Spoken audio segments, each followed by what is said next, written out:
Hello again, everyone. Welcome back to the Best Darn Diddly Review Show. This is a weekly podcast for anyone who loves The Simpsons, or ever has loved The Simpsons, hosted by two dudes that grew up on The Simpsons. My name is Miles, better known as Mr. Most Days Off, and today we're getting spooky scary. My favorite of these episodes, not my favorite Treehouse horror, my favorite Halloween episodes are my favorite, is what I'm trying to say. This one is not my favorite Treehouse of horror, but before we dive into all of that, I won't be going through this spooky journey alone. No, joining me as always, your co-host with the most, and maybe with like a fun, spooky like voice change, and maybe like a little bit of like a creepy cough to go along with it, you know, just to get into the spirit. Welcome your co-host with the most, Richie the Whiz Kid. I mean, I'm glad you said it. That way I don't have to talk as long about that part. But that was the plan I was going with. So this is my not quite sexy voice. But yeah, it's the most wonderful time of the year, Halloween time in January, which will probably come out podcast-wise in February. But wait, no, it'll be January. We're all good today. All right, I'm done. He's the man, the myth, the mutant, or freak, or monster. He is Miles. Hey, mutants or freaks or monsters could live side by side with humanity. I'm sure that would totally work in both. Now, blam! So we are talking about the 8th Treehouse of Horror today from Season 9, because they didn't do one in the first season. This one originally aired on October 26, 1997, and it just dawned on me, dude, now that they've done the, like, Thanksgiving of horror, I guess if they never do that again, they have caught up so that they have one Halloween special for every season. It just took them 30 years to, like, correct that error. Now if only they could do a Christmas one. Yeah, they don't have nearly as many Christmas specials, though. Like, there isn't a Christmas special every year consistently. Yeah, and I honestly usually like the Christmas episodes that they do. I could see them getting, like, super burned out, though, because, I mean, like, I don't know, I think you have a lot more possibilities of, like, options to explore with Halloween, versus Christmas, you're fairly limited to a couple of, like, fictional narratives. Jesus or Santa. You could do all kinds of stuff for Christmas. I think it's more of the fact that there's no continuity issues with the Halloween stuff, where you can go off the rails, and then by the 5-minute segments end, like, you can be back to normal. Whereas the Christmas episodes still kind of fit in the world as a whole. Yeah, that's somewhat true, I suppose. I mean, like, if continuity exists at all in The Simpsons, then the Treehouse of Horror episodes definitely get a pass at that. Oh, definitely this one, too. Yeah, just a little bit. Actually, yeah, just a lot in every segment, but it's fine. This one is not... a few minutes more to keep coming along on this side? What's that? Do I need to give you a few minutes more to keep coming along on this side of the train tracks on that? Yeah, I just need you to be down in front, sir. This one opens up. There is no chalk gag, but there are the classic spooky credits that you get with the Halloween episodes, where all the creators of the show change their name, which is always fun. We do get a couch gag on this one, where the Simpsons family runs in, sits on the couch, and is immediately chained to it and electrocuted in like a torture sort of way. Very reminiscent of Dr. Marvin Monroe's therapy that they did way back in like season 2. Oh, was that season 2? Whoops, I just said that. That's very season 1. I don't know. We've been doing this for too long. Maybe that's the tail end of season 1. Now that you say that, now I honestly have no idea. I'd have to go back and look. Man, maybe there's a podcast we could reference. I don't know. Someone get back to us on that. Sure. Probably not. Probably 2 guys that sucked at it. So this episode, instead of having Marge open up and discuss the evils of what is about to be viewed by everybody watching Fox on Halloween, instead we have a Fox censor drawn, and he's actually declaring that this special is going to be held to a TVG rating, but immediately has to start making some cuts. Well, the TVG rating does not care for this, so the TVG rating also starts making some cuts, and every time he slices the Fox whatever shit, I'm blanking the word. Person that doesn't let things happen. Censor, thank you. Every time the rating like stabs the censor literally with a knife, it goes up from like TVG to PG to 14 to MA to 21, and then I think it ends on 666. Yes, it does. But I do enjoy like the moments before that where he's crossing everything out, going no, no, no, and then he starts laughing really loud at one part. And, no. And then the I think we can do without the crack pipe. Oh, hi. Yeah, I enjoyed that bit. It's his job to protect us from reality. Excuse me, I'm pulling you to protect us from reality. I've passed it through the microphone, and now we are all deathly sick and afraid. Well, you got your own poor mother sick, so, you know, if you hear phantom coughs, that's what that is. Mm-hmm. So, we go ahead and dive into our first sequence, which is titled the Ho Mega Man. I put too much emphasis on Ho there. Yeah, like, you really did. It's not a slutty thing, it's just a combination of Omega and Homer.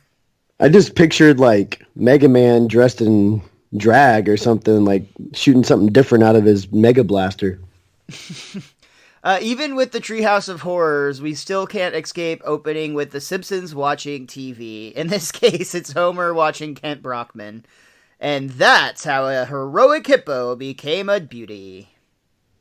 Stupid hippo. This just in, tensions continue to mount between Springfield and France over Mayor Quimby's now famous frog legs joke. The French president has threatened swift and massive retaliation if he doesn't receive an immediate apology. Stupid frog. We actually cut to Mayor Quimby, who we see proudly declaring, I stand by my ethnic slur. Do your worst, you filthy, pretentious savages. I mean, to be fair, it's France, so it should be all right. Homer, you know how unpredictable the French are. One minute they're kissing a woman's hand, the next they're chopping off her head. What if they start a war? Relax, I built a bomb shelter. And we reveal it's a camera opening up, and we see a cardboard box that has a sun umbrella and the words USA #1 written just very poorly on the side. I mean, that's about as good as a bomb shelter is probably going to do for you, so okay. Of course, Lisa points out that that's not going to do them any good at all, and they get into a fun little argument here where Homer's like, fine, then don't use it. I won't. Good. I know it's good. So do I. I'm happy for you. You should be. Homer's just very childish in this manner. And Lisa is, of course, too, but it makes sense because she's 8. Because she's a child. But this does lead to Homer actually going and shopping for real shelters. And who better to see than Herman at his military antique store? His military store. His Millis-story.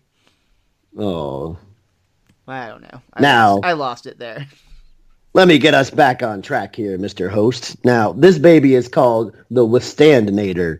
It can take a 6 megaton blast, no more, no less. Ooh, I love the no more, no less. Mm-hmm. A very specific bomb it can hold up to, or withstand, if you will.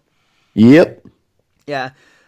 He does actually give it a look-see, and it's a bomb shelter. It's got, like, cans of food and, like, a radio, and Homer's very excited because there's a Gary Larson calendar, though immediately he starts turning pages. I don't get it. I don't get it. I don't get it. I don't get it. We actually get a shot of France where we see a group of suited Frenchmen, goons, that are just sitting around the table.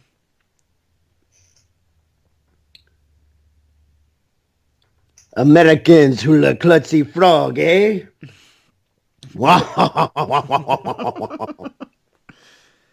And actually, I think there's a bit here because they actually start having their necks flare up, kind of like frogs do. Yeah. We see the very secret hidden bomb shelter, I guess, or it's the Eiffel. It's a button that basically causes the Eiffel Tower to split in two, and they're able to launch a missile from the Eiffel Tower, essentially. Isn't that like the big secret that everyone always thinks is actually true? Mm-hmm. Isn't this the one that it says Intel inside on the side of it? Yes. That is just funny because at the time those commercials were very, very popular. Oh my gosh, yeah, they were. Ding. I love that their French-launched missile flies within inches of Kudo's and Kang's flying saucer. They have to kind of like dive out of the way. What the hell is that? Calling home planet. This is Kang reporting a cigar-shaped object moving at tremendous speed. Sir Kang, I'm writing it all down. And you can see that back at the like distant their planet, everyone's just kind of laughing at them because they seem insane. Yeah, cigar-shaped flying shuttle, of course. But we can see that the missiles are heading straight towards Springfield. You see Mayor Quimby pop his head out his window, and I bet I'll get blamed for this. And then we get probably the most iconic line of the episode. Yeah, it's comic book guy. He's walking along and he's kind of critiquing an episode of Aquaman while eating a hot dog.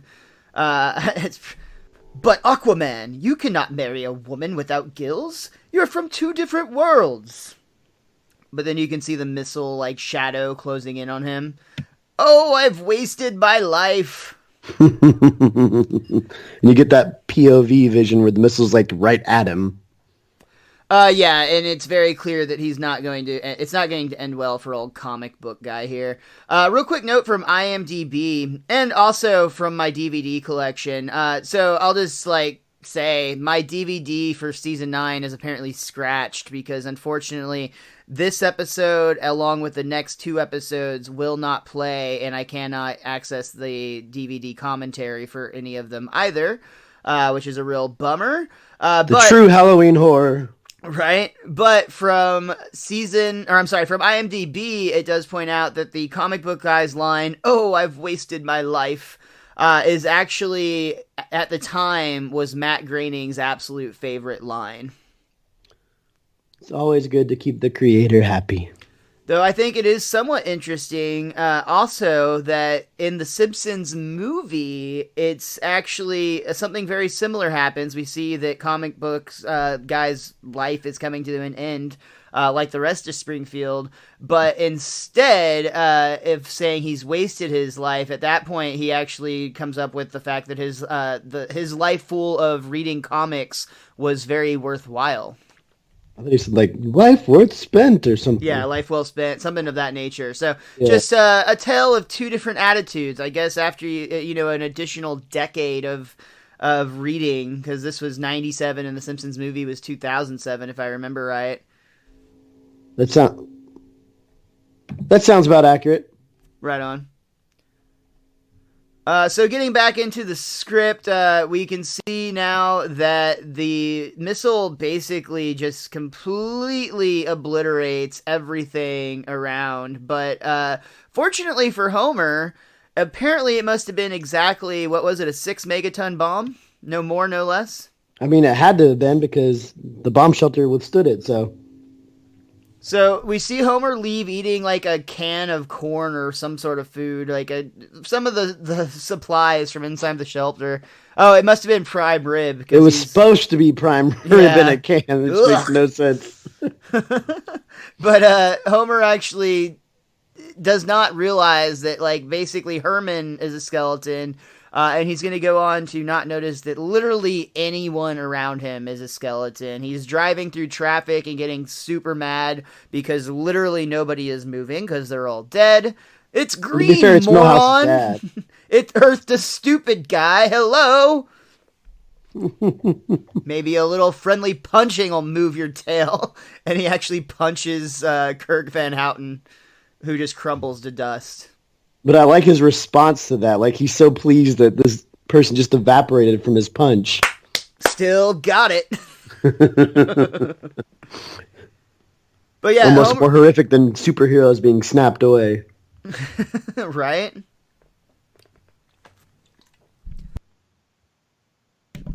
But all is not lost as Homer, well, actually now this is when Homer finally realizes, like, oh shit, everyone's dead. And he immediately starts thinking about his family, like little Bart. And we get an image of Bart swinging a baseball bat and hitting a baseball. Or little Lisa. Whack! Same exact image. Or little Marge. Whiff! She misses in his fucking fantasy. That's funny. And the rest, they get the Gilligan's Island treatment. There's just something so funny about the Marge part. The Marge part's great, but also and the rest includes the baby, Maggie, both the dog and the cat, and the TV. Those are the other 4 things that just get lumped into one category. The TV should have been a home run, you would think. Dun, dun, dun, dun. Oh, I've lost everything. I can't go on. No. I just can't wallow in sadness. It's time to laugh again. I'm the last man alive, and I can do everything I've always wanted. Very true. So we see Homer sit down in a theater full of dead bodies, and he's like eating other people's popcorn, which would be radioactive, I would assume. Also drinking people's drinks, and it come on, like after a lifetime of working in the plant, that's not going to affect him at all. We've been over that. He's immune to that at this point. Yeah. That is fair. Based on the fact that we're seeing a David Spade and Chris Farley movie in which they run around evading bees, I think this is supposed to be spoofing Tommy Boy. But definitely the buddy pairing of Farley and Spade. Oh, Spade, why did you put Farley in charge of the bees? Hey, buddy, down in front, as he kicks the head off of another moviegoer. We see that moving on with Homer's enjoyment of being the only man on Earth, he changes the church sign to Homer Rocks. And he dances. Also, he got the projector to play, too, which I thought was very intuitive of him. That's fair. I mean, he has nothing but time to figure these things out. Hopefully a lot of copies of Tommy Boy, too. He dances around naked, singing, and he's actually interrupted by... He thought he was alone, but clearly he wasn't, because there are a group of mutants resembling people of Springfield that are all wearing cloaks and actually turn his radio off. Uh-oh. Hey, what happened to the tune? Ah! Hey, what the hell's going on? Where'd you get those cloaks? Silence! You're talking too loud. Not all of us died in the blast, Homer. Some of us were merely horribly mutated. Oh, I think that was actually Dr. Hibbert, not Mo. It was one. It's a group of mutants at this point, and it doesn't really specify, but Homer is like, you're mutants? We don't like the word mutant, Homer. We prefer freaks. Or monsters. We're creating a perfect race in which the mistakes of the past will be eliminated. And now you must die. And we can see this group of freaks or mutants or monsters or whatever they like to be called start to basically surround Homer, but Homer runs. I love his line. You want me? Come and get me. Moe's like, get him! Don't! But Homer does actually run away. He jumps into a hearse and then is immediately scared by the empty coffin in the back. And the mutants all gather onto what looks to be like Dragula, like from like the music video Dragula, or possibly from that show The Munsters. That sounds better. It's probably that. Unless the Simpsons creators of The Simpsons were just big Rob Zombie fans in 1997. Man, I wish there was some way to like have a type of episode to watch where like you had insight with the people that created the episode. Yeah, if only that were available. Jackass. But we get a car chase going down. They actually start like ramming into each other. There is a pretty funny part where you see two elderly musicians like loading up their gear, but Homer like mistakes them for mutants just because they're old and pale. Die, you chalk-faced goons! And he runs them over. They actually end up back at Homer's house where he's able to get inside, and immediately once he gets in, he hears a knock at the door, and he's like, it better not be those mutants. They have literally been like on his heels chasing him. And of course it is. Yep, of course. But once the mutants appear, we see that they're at the door, but Marge and the kids show up behind them. Homie, is that you? Marge, kids, you're alive!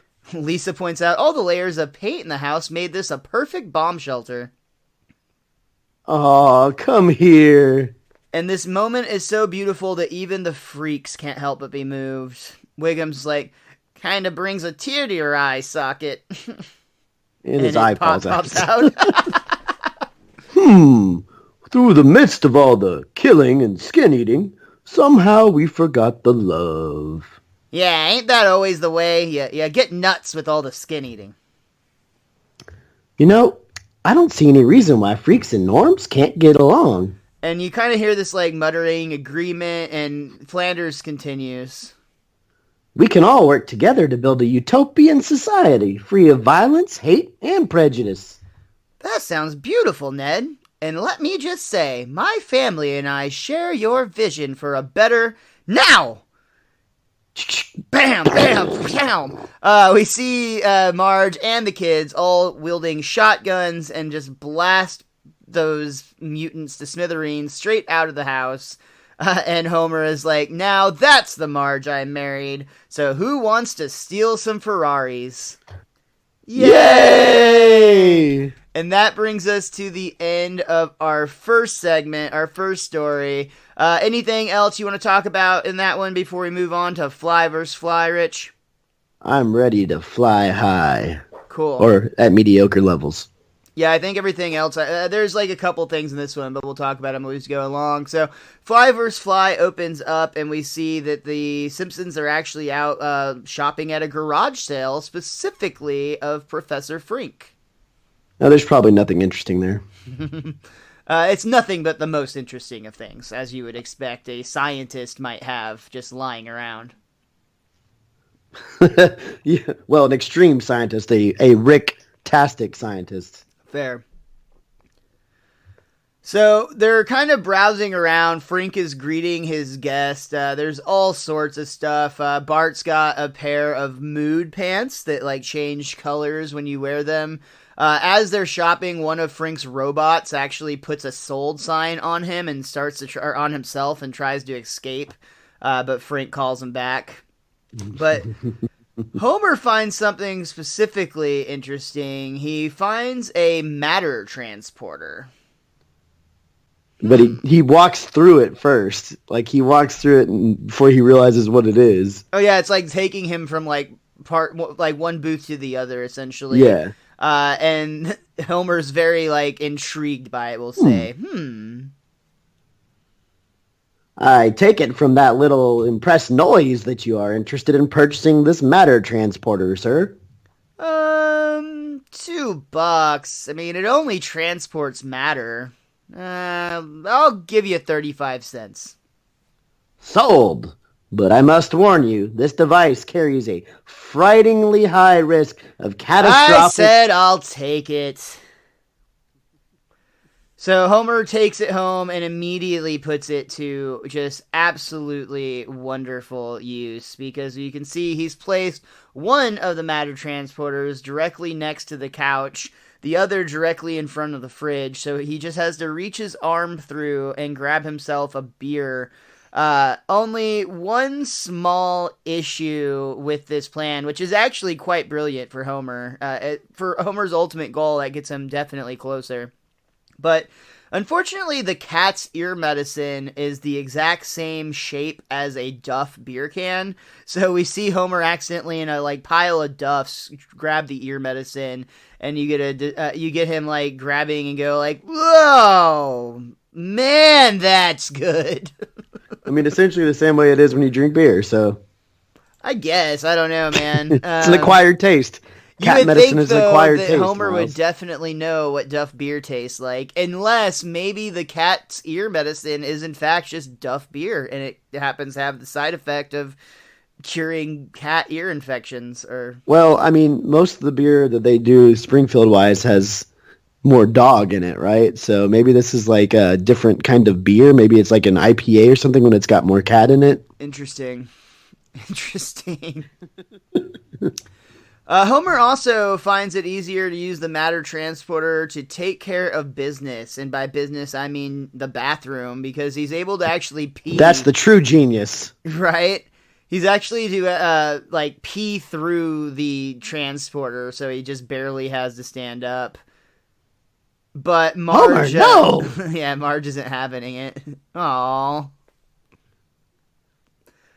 Bart sees this transporter and is asking. He basically asks if he can use it, and he's like, "I swear, I'll be careful."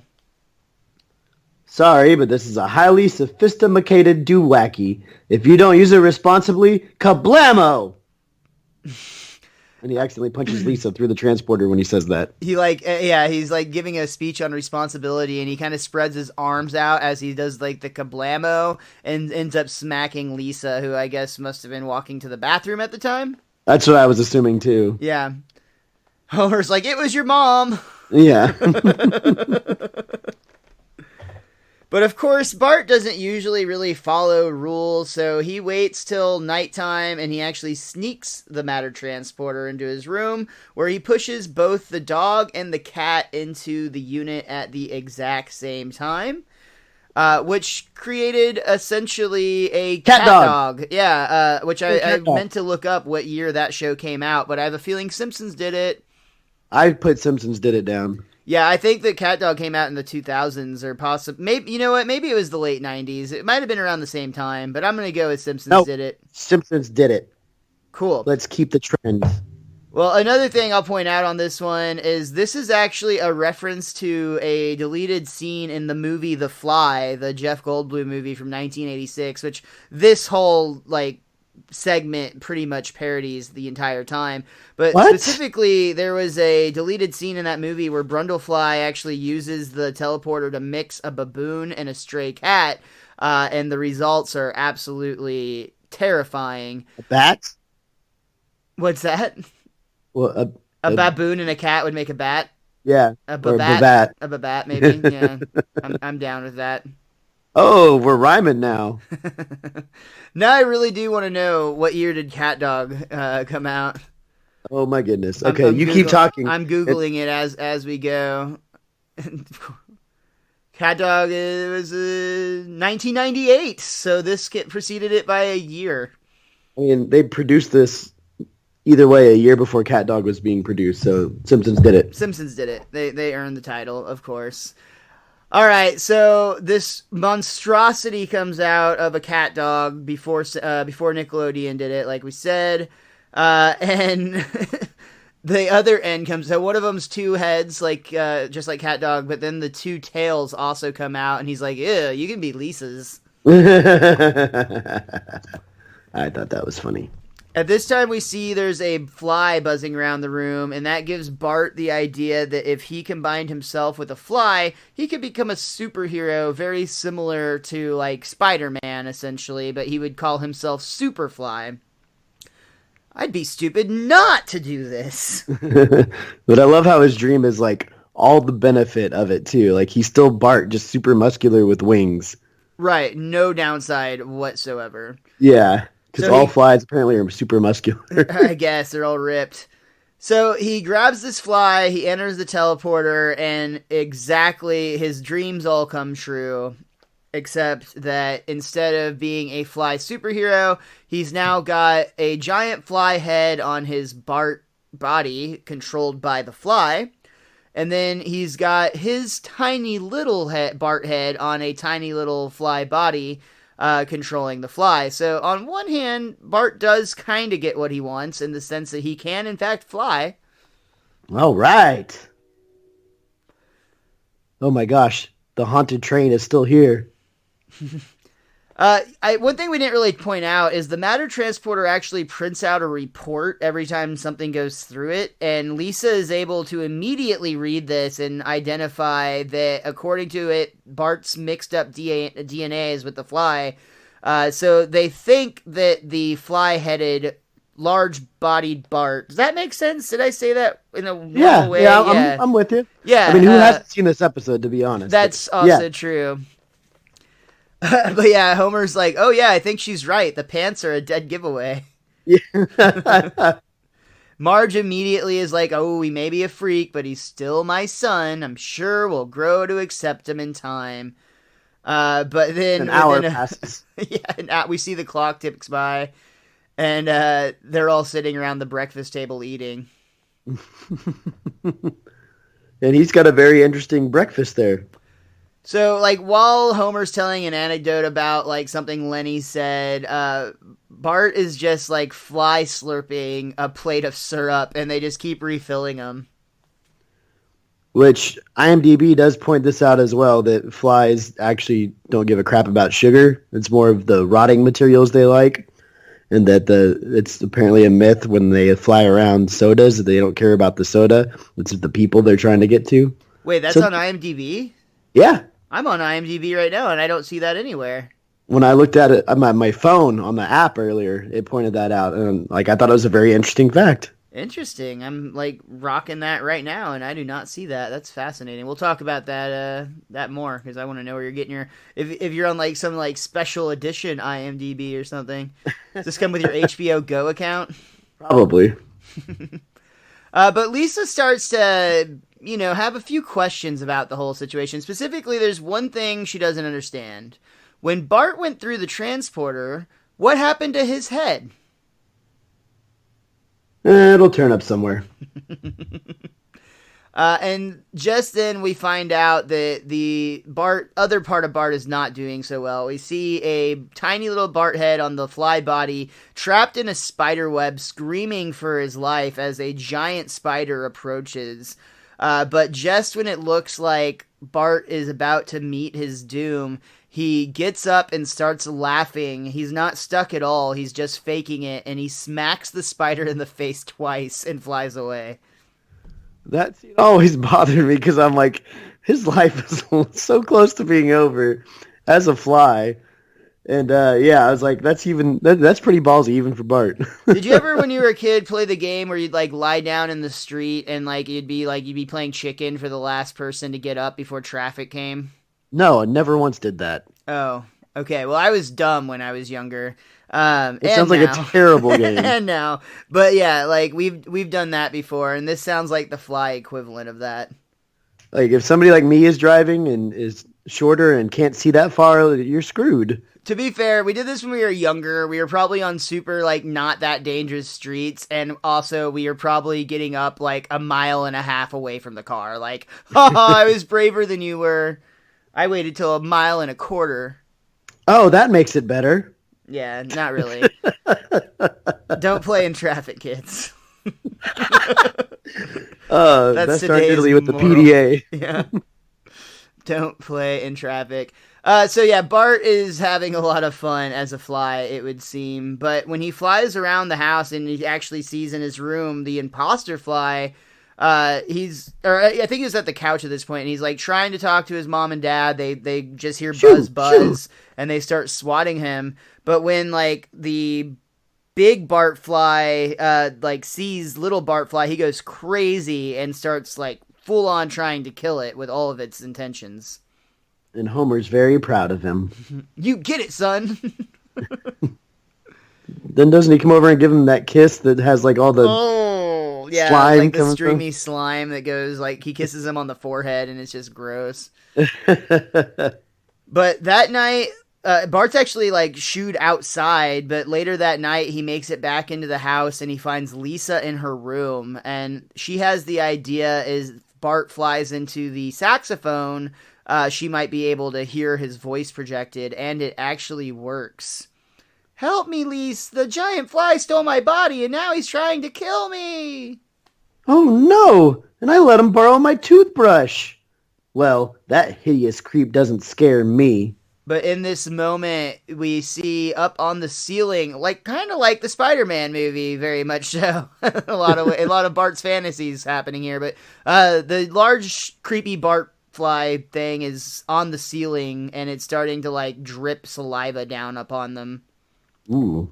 Well, to be fair, too, this would predate the first Spider-Man movie as Also, well. very true. Well, not like the very first Spider-Man movie, but Not like the the first 60s good one, one. but Yeah, the first Tobey Maguire for one. sure. Yeah. So the funny thing here, of course, is like they're like, that thing doesn't scare me, and then they immediately run scared from the room when they see that it's actually watching them from the ceiling. Lisa runs by her parents screaming for help. Mom, Dad, help! He's trying to kill me! Nobody likes a tattletale, honey. And Marge is just upset because she's like, they're like this every rainy day. Bart is screaming at the big fly Bart body thing, who is now like kind of like very aggressively holding Lisa down. Looks like he's about to like consume her in some way, eat her face, for lack of a better word. And Bart's like screaming, "Get my filthy hands off my sister!" But then all hell breaks loose. Well, one other line real quick. I really love where when it's they grab Bart and he's like, "No, don't eat me. I don't know, or you don't know where I've been." That's also another really great line. Yeah, well, I was saying all hell breaks loose because because after he grabs him. Yeah, got it. yeah, he grabs Bart then. Yep, he lets go of Lisa and grabs Bart. And then ingests him. Ugh. But at that moment, Lisa realizes that both of them are now consuming the same space, and she actually opens the microwave with the automatic door, which smacks Bartfly in the face and knocks him into the transporter, which is hilarious how powerful their microwave door is. Yeah, I've always enjoyed that bit. She's known she's going to do it the whole time and just scolds him for a second and then hits the button. Yeah.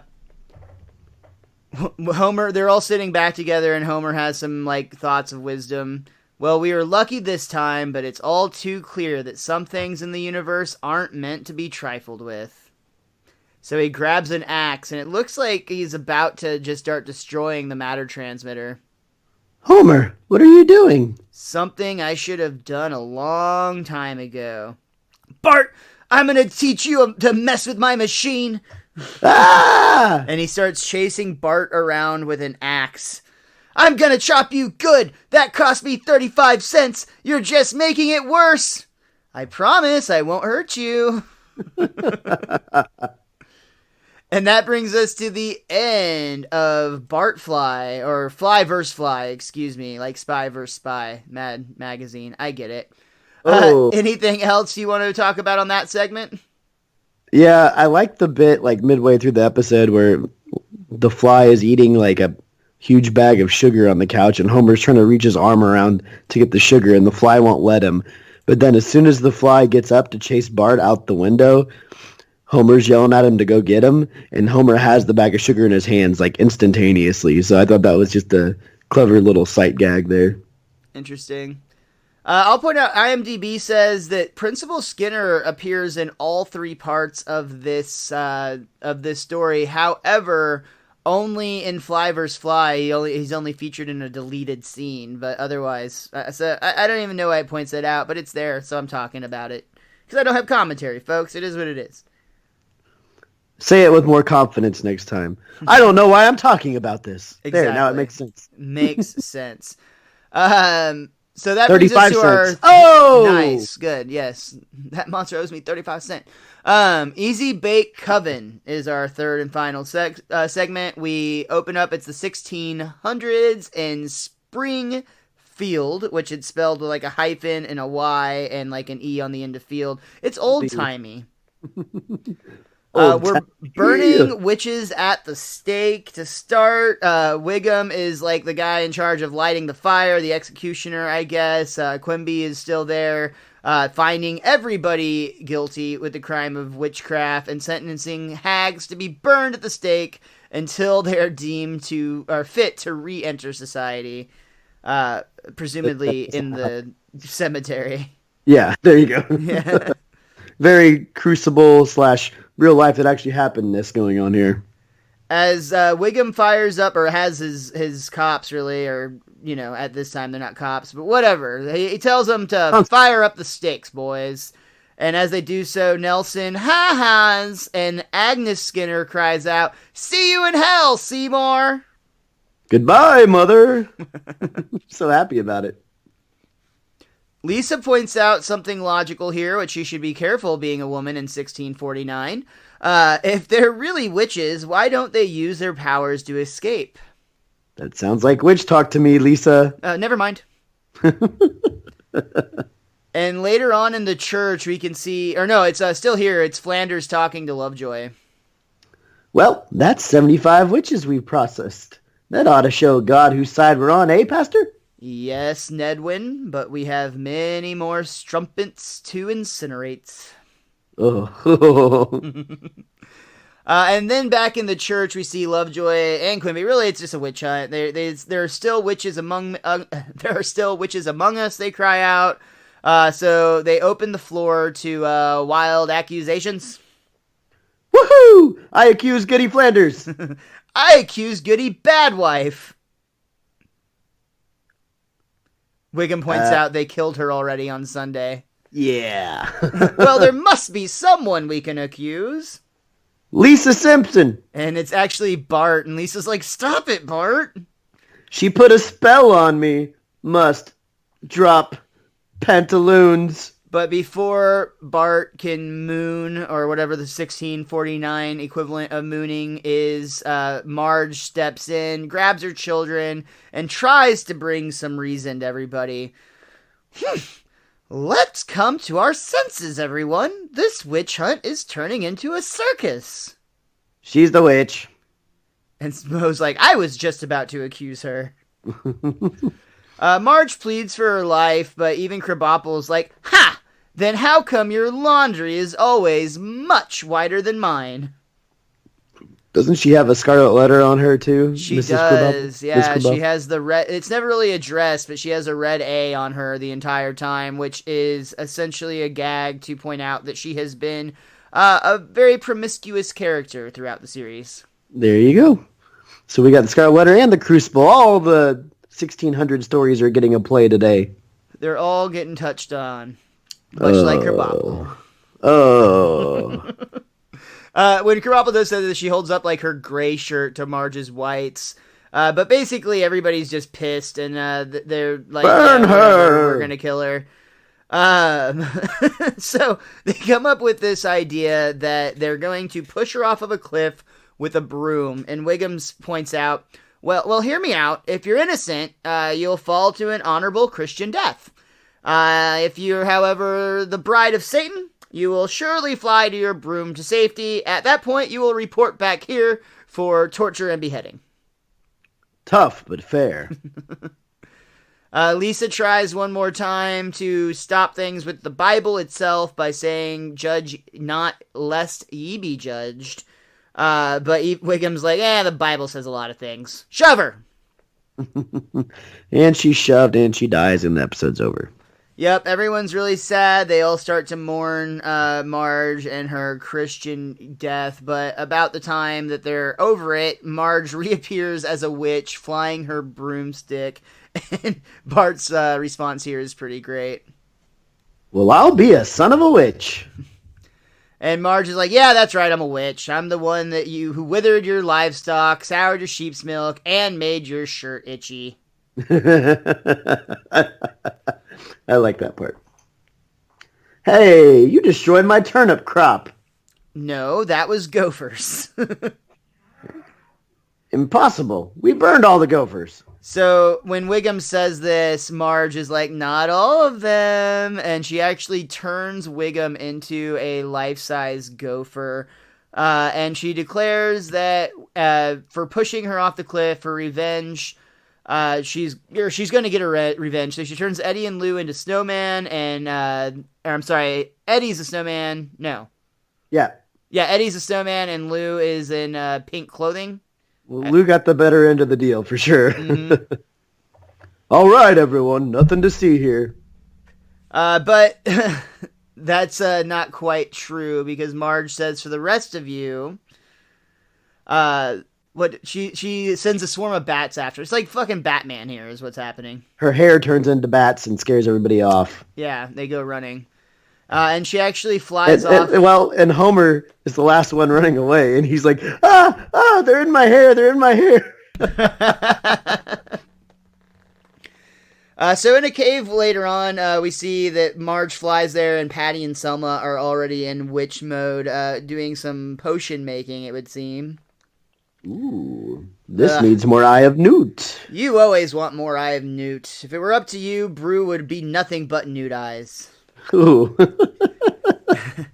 And then when Marge flies in, they have another just kind of witchy saying, well, look who it is. I knew you were coming. If I knew you were coming, I'd have baked a cat.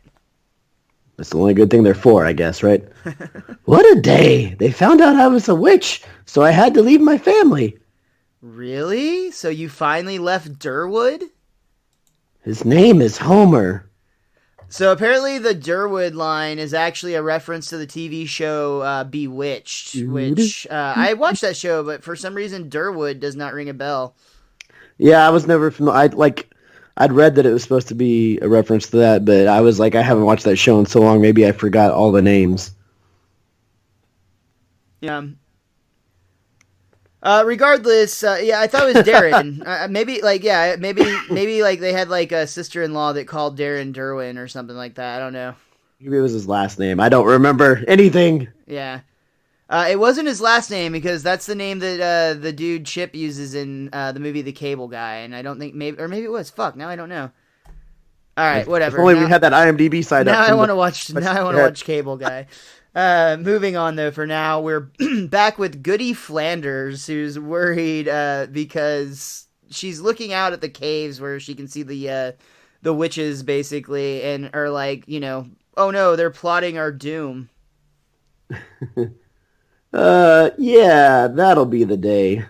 But Ned tries to calm her down by saying, we shouldn't fear the witches, Maude. We're already 35. We've both gone way past our life expectancy.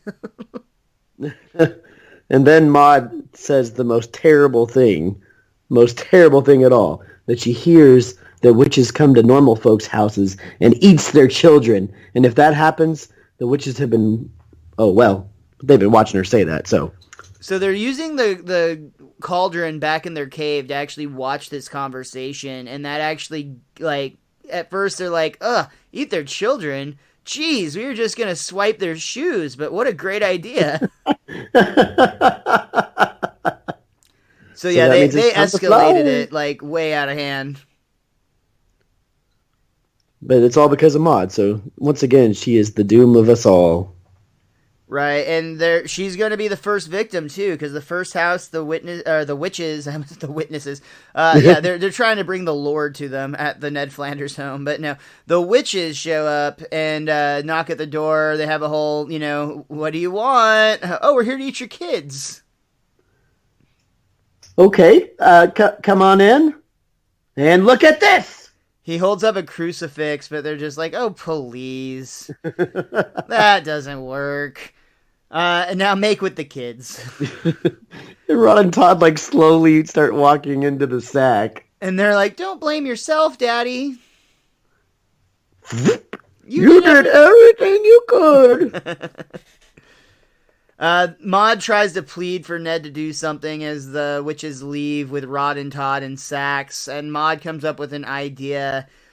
She offers them some gingerbread men on a plate. Gingerbread children. Gingerbread children, yeah, and just they're boneless. Ooh, boneless.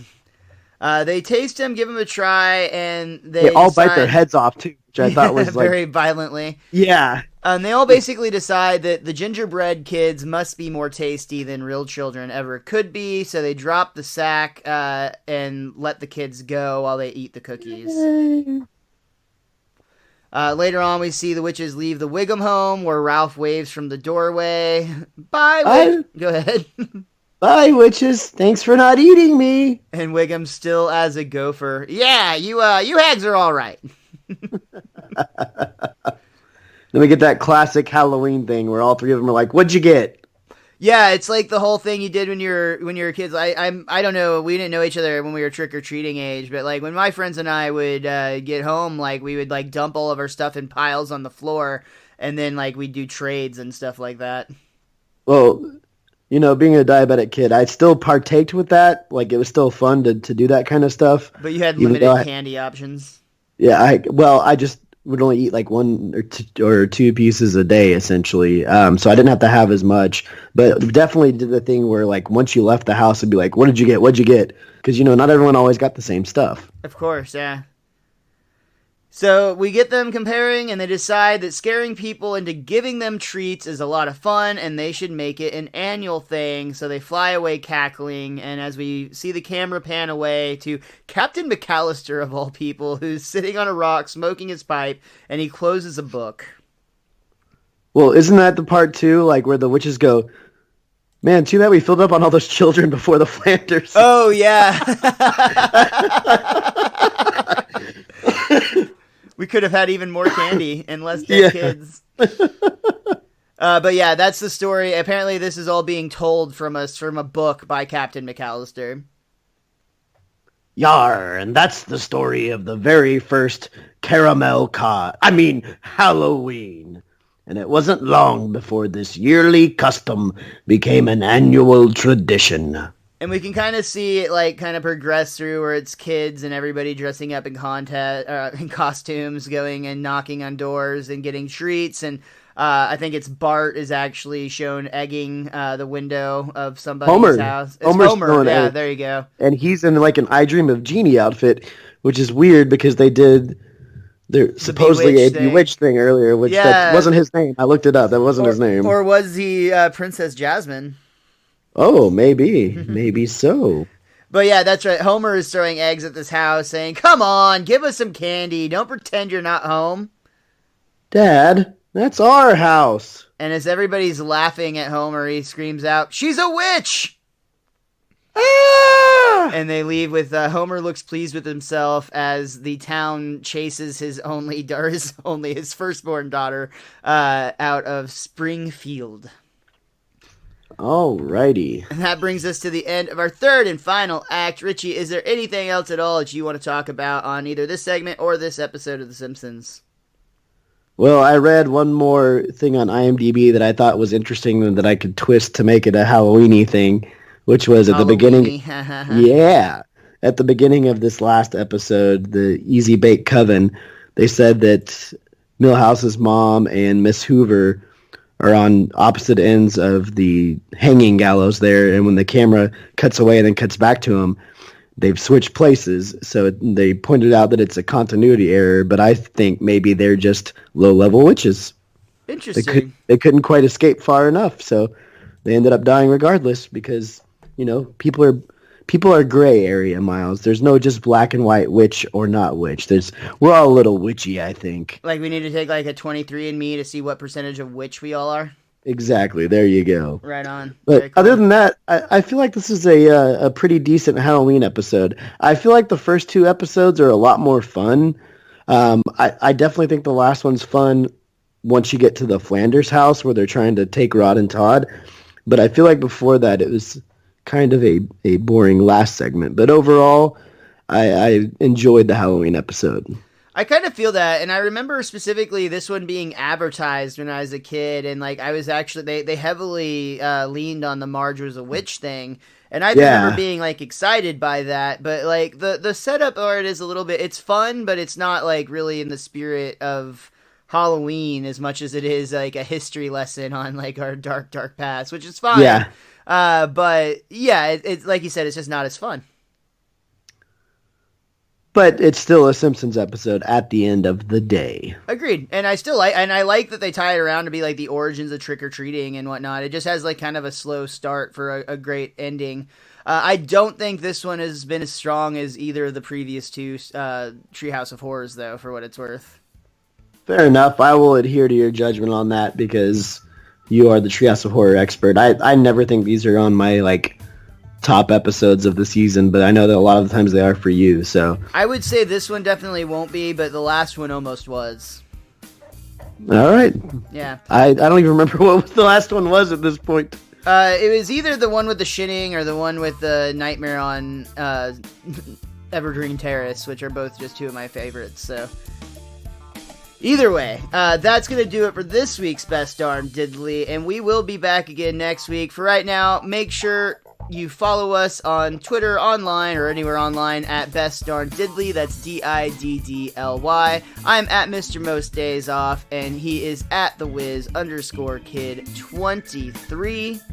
Make sure you follow at Best Darn Diddly. That's DIDDLY. Yeah. Right, cool. And make sure you come back again next week, where we're going to be weighing in on the gun debate. No, that's not true at all. We're just going to be talking about the cartridge family. And if you need to find a witch, I accuse Goody Miles. And until next time, be cromulent to each other.